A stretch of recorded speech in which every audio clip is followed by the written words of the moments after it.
Hi guys, hope you're well. Sorry for not getting this out a little bit sooner. So we've got some footage from the 21st of September, and we also have some footage from our previous session on the 7th of October. So a little bit of a different format going forward. I'm not going to be writing out a massive long essay worth of stuff. I'm just going to be condensing stuff and explaining certain things in the video itself to make it a little bit more interactive and make it a little bit less time consuming and a little bit more purposeful. Just going through this footage, I think the biggest positive out of the last 6 months has been Luke's ability to stand his ground and not back away as far. You'll see some of these shots coming up. Lovely use of hands, playing on top of the ball, and it's allowing him to open up 360.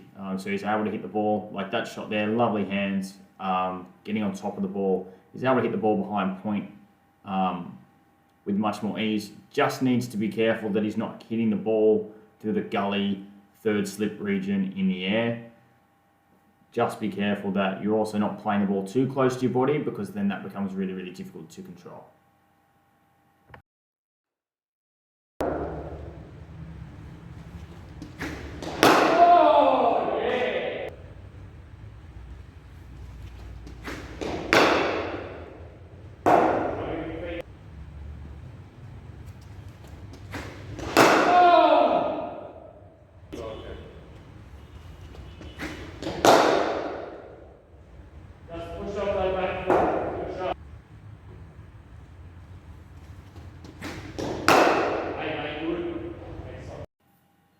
Okay, so this shot here has been a real problem area for Luke for quite a while, and that's playing the ball off the hip.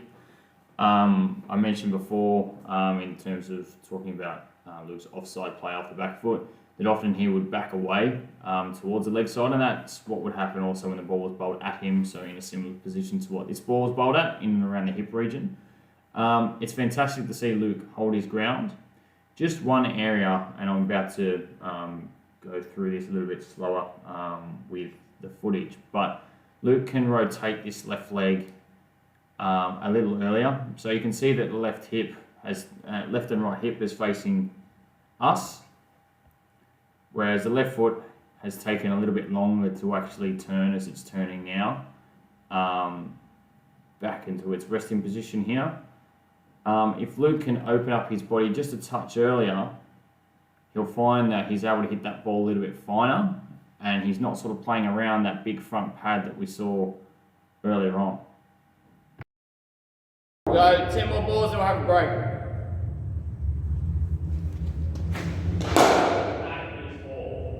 Confidence.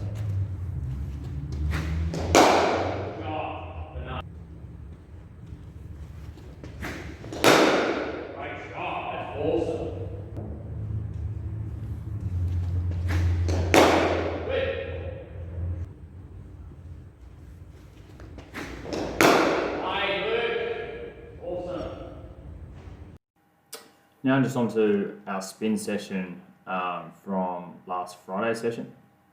So something I noticed straight away when I was looking back at the footage, comparing Luke facing pace a couple of weeks ago to facing the spin from this session, was the fact that he was quite open in his stance, which is not necessarily a problem. I changed my stance for off spin. I'm a little bit more open myself, but Luke needs to be aware that because he is now open, with his stance, his hips and shoulders are aligning more towards wide mid on, that's where his bat face is most likely going to go. So he needs to be careful when he's trying to play the ball on the offside.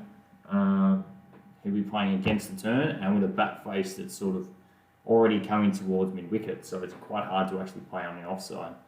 And it's also becomes a little bit difficult to play on the leg side if he just chops across the ball like he does in some of the first few shots. Yeah, just something to think about.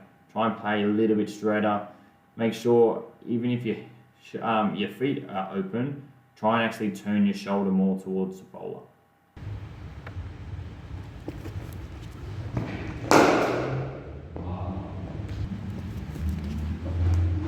Hey! Go, did you